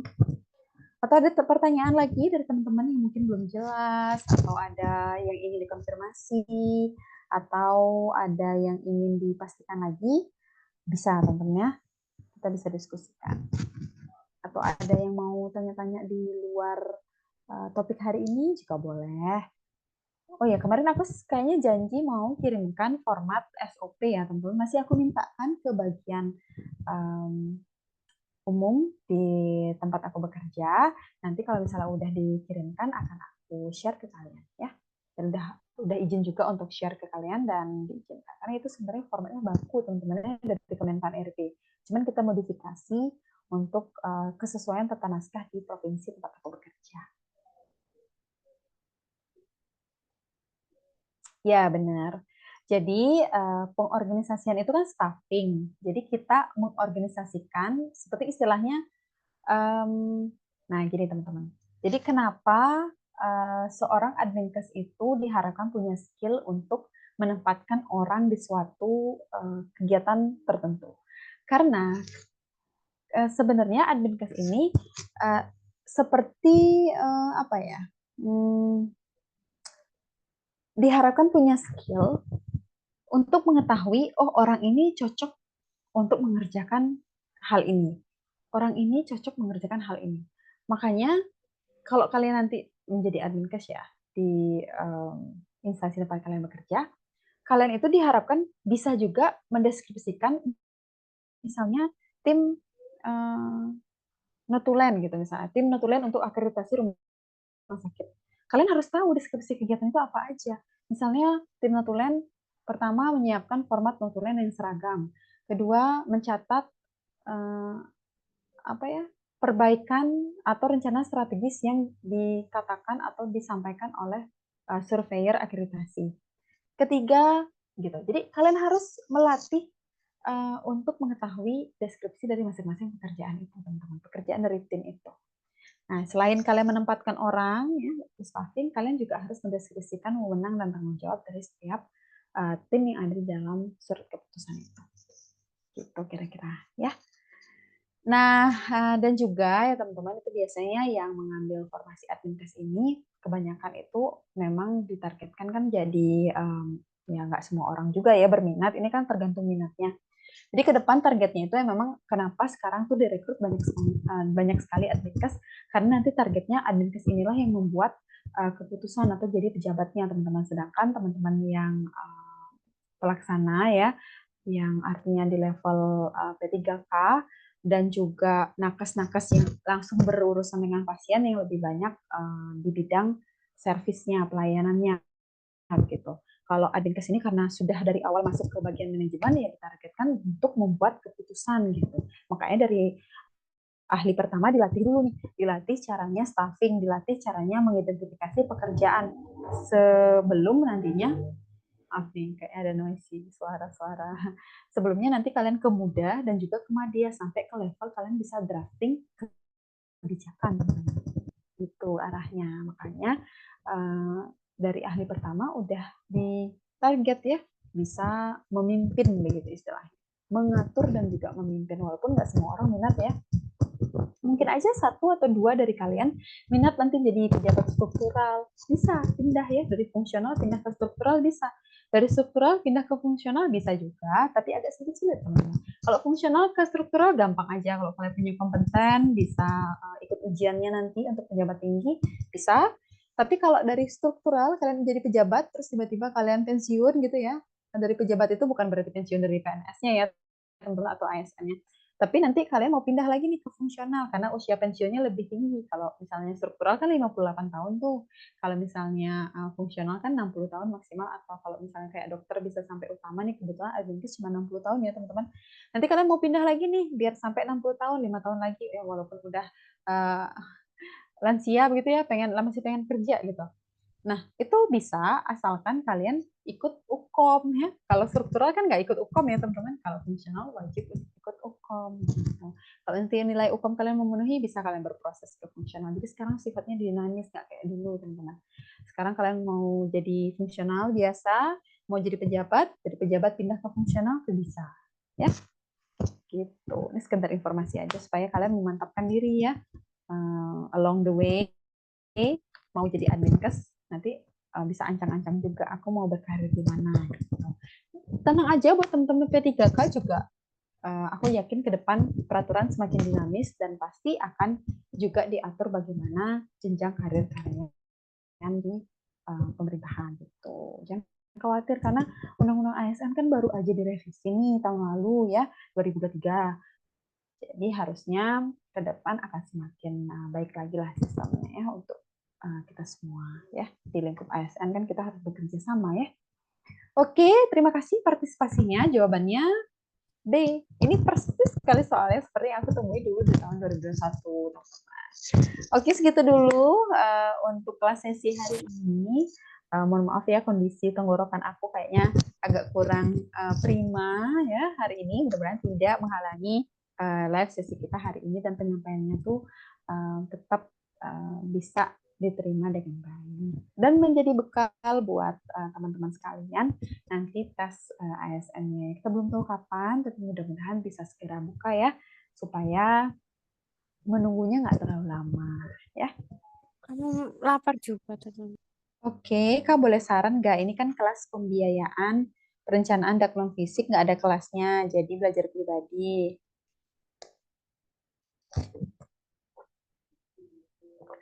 Oke, kalau yang dak fisik non fisik itu emang nggak ada live-nya. Oke, nanti akan aku diskusikan dulu ya dengan tim aku apakah kita kita akan ada tambahan untuk kelas ini, atau mungkin kita akan bahas bersamaan dengan batch kedua atau batch yang ketiga nanti. Nanti akan aku diskusikan dulu dengan tim ya, karena memang sebenarnya nggak terlalu banyak. Mungkin kita kemarin dari hasil diskusi, kenapa kita masukkan ke dalam materi bukan live sesi, karena nggak terlalu banyak dari FR di tahun sebelumnya kelihatan soal-soalnya gitu. Makanya kita ya udah sekitar ilmu tambahan aja gitu. Cuman kalau misalnya teman-teman tertarik untuk belajar lebih lanjut mengenai ini, nanti akan aku diskusikan dengan tim. Mudah-mudahan nanti kita bisa atur waktu untuk live sesi. Ya, nanti akan kita kabari lagi untuk finalnya seperti apa. Ditunggu aja ya. Oke, segitu dulu. Ini beberapa kata-kata yang aku suka yang aku masukkan dalam PowerPoint. Jadi untuk mencapai suatu keberhasilan itu ya harus kerja keras, jangan pernah menyerah ya. Jadi kedepannya pasti akan ada waktu yang tepat kalian jadi ASN. Jadi rekan kerja aku nanti ya, sama-sama di Adminkes. Oke, segitu dulu. Tetap jaga semangatnya teman-teman ya. Yakin percaya selama proses belajar pasti akan ada apa ya, hal yang dipelajari lah begitu. Sama-sama, semoga bermanfaat ya untuk kelas sesi hari ini. Kita lanjut kuis ya, atau ada yang mau ditanyakan lagi buat teman-teman, atau ada saran, feedback tuh jangan sungkan, bisa kalian sampaikan selama kelas, atau bisa juga kalian sampaikan ke admin ya, ke Kak Haikal, kira-kira apa yang perlu kita perbaiki di kelas. Dan aku tuh seneng ya teman-teman kalau misalnya ada feedback, kayak dulu sebenarnya setting kelas itu nggak ada pertanyaan-pertanyaan, tapi sekarang aku tambahin supaya ada sesi breaknya juga gitu. Dulu juga kelas kita setiap hari, teman-teman. Di batch tahun lalu kita setiap hari, tapi ada saran juga kalau kelasnya setiap hari kayaknya capek ya. Lain halnya kalau misalnya deket-deket sama tes. Makanya kita sajikan juga sekarang kelasnya itu dua, artinya cuma 3 kali seminggu gitu, tapi tetap bisa maksimal belajarnya. Kalau dulu sesinya cuma 1 jam, sekarang 2 jam. Jadi kita sesuaikan juga dengan kebutuhan dari teman-teman sekalian gitu. Jadi feedback sangat membangun untuk kami di tim bisa memberikan kelas yang lebih berkualitas. Nah, harapannya bisa jadi teman belajar kalian ya, bisa sharing pengalaman juga supaya kalian nggak merasa sendirian. Karena grup itu sangat penting ya teman-teman, apalagi nanti ketika kalian tes, kalian kan berasal dari seluruh Indonesia nih. Ada yang tesnya duluan, ada yang tesnya belakangan. Sangat menguntungkan memang ya untuk teman-teman yang tesnya belakangan. Tapi berat juga karena FR-nya makin banyak, jadinya makin banyak hal yang harus dipelajari. Kalau kata teman-teman di batch sebelumnya sih, aku lebih baik ya dapat yang paling awal aja, nggak apa-apa, sama-sama belum dapat FR. Jadinya ya cuman dari kisi-kisi ya. Resmi aja sama FR tahun sebelumnya daripada nanti dapat FR banyak paling terakhir, jadi skop belajar makin luas. Tapi tergantung, ada juga yang merasa kayak aduh paling terakhir aja jadi bisa dapat FR, belajarnya lebih mengkerucut. Cuman ya beda lagi ya, dikembalikan ke masing-masing orangnya kayak gimana strategi belajarnya. Oke, mungkin segitu dulu teman-teman ya. Mudah-mudahan bermanfaat sesi kelas kali ini, dan kita bisa ketemu lagi hari Jumat ya. Dan ingat ya, ada kuis setiap hari teman-teman. Jadi jangan lupa kerjakan kuisnya, buka-buka lagi modulnya ya, susun kuisnya, karena dengan menyusun kuis itu salah satu cara juga buat kalian membuka materi, buka modulnya. Jadi kalian baca modulnya, susun soalnya, bisa juga ya donasi amal ya kepada teman-teman kalian di grup dengan sumbangan soal 1 kali dalam 1 minggu. Oke, sekian dulu kelas sesi hari ini. Terima kasih atas perhatian dan juga partisipasi aktifnya selama kelas. Sekali lagi aku ingatkan, jangan sungkan untuk bertanya, jangan sungkan untuk aktif di kelas, walaupun jawabnya salah tuh nggak apa-apa ya, proses belajar teman-teman. Jadi mudah-mudahan kelas ini tetap bisa aktif sampai nanti tes tiba ya, jadi bermanfaat buat sharing-sharing ke depannya. Oke, waktu dan tempat Zoom aku kembalikan ke admin kelas, Kak Haikal. Terima kasih.